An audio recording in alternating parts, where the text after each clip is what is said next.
Hey guys, it's Yoshi Shiraki and I'm back with a brand new video. And today what I'm going to do is the most requested haircut that I have from all of you down on my comments down below, which is the V-shaped haircut. Now it took some time to find a model who was willing to let me cut the V-shaped haircut in their hair, which is one of the reasons why it's taken so long to produce this video. So on that note, I hope you guys enjoy this video.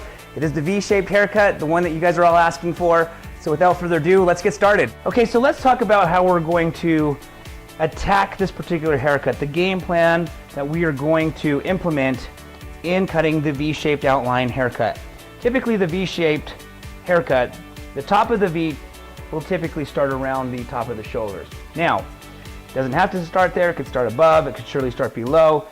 So you have that leeway on your creativity on where you want it to start. But typically it will start around the shoulder area and work its way down in a V to the longest point where you'll have the point of that particular V. Now, one of the best ways to attack the V-shaped haircut, believe it or not, is dry. And not only dry, but straightened completely as well. We don't want to necessarily attack this haircut wet. As you may know, hair changes from wet to dry. For those of you who have ever had your bangs cut wet or have cut someone's bangs wet, after those bangs dried, they typically shrunk up. And depending on the client or your calyx around your hair, it didn't always dry straight. You may have cut those bangs straight when they were wet, but due to the calyx, some pieces shrunk up higher than others. Same concept here. With the V-shaped outline, there's so much precision involved that we don't want to take the risk of cutting it wet and then as it dries, due to the calyx up here, it bringing up some part of the hair more than other, and then we have a V with a little lost circle here, a little like a hole, and then continuation of the V. We definitely want to avoid that.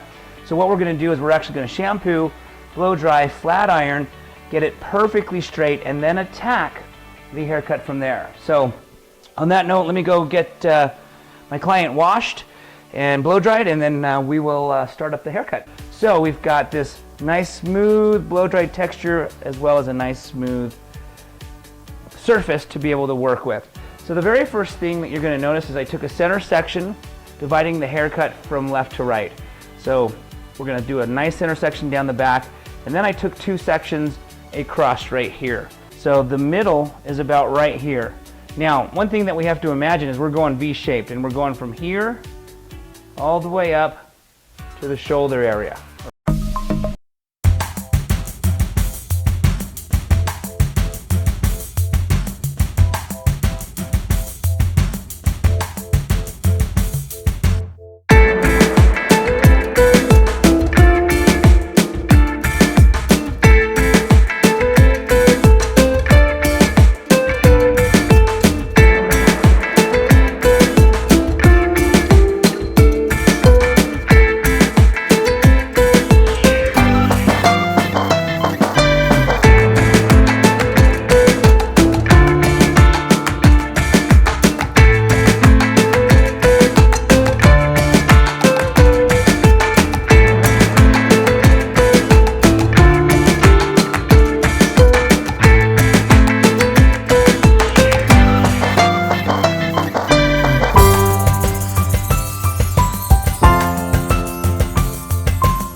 step back. And as you can see, the line is now clean and precise. You've got that precision line that we're going for. And there's just a little tiny bit of graduation there. And that's it. So once again, as a recap, what we did is we obviously blew dry the hair nice and straight. And then we took sections straight down the middle, just kind of like we're gonna do a one length trim or a bob, and take diagonal sections and working our way up. And from there, just start to cut from our longest piece up to the shoulder, and the longest piece up to the shoulder. And then basically bringing section down after section, and just following the line, partially freehand to your shoulder. And different ways that we held the hair is with our comb this way, with the teeth holding the hair so it doesn't move as we cut, or upside down as well. So on that note, I hope you guys like the V-shaped haircut. It is the #1 most requested haircut. So on that note, I now need a new #1 requested haircut to produce. So if I can get your comments down below suggesting another haircut, I will see you guys on the next video.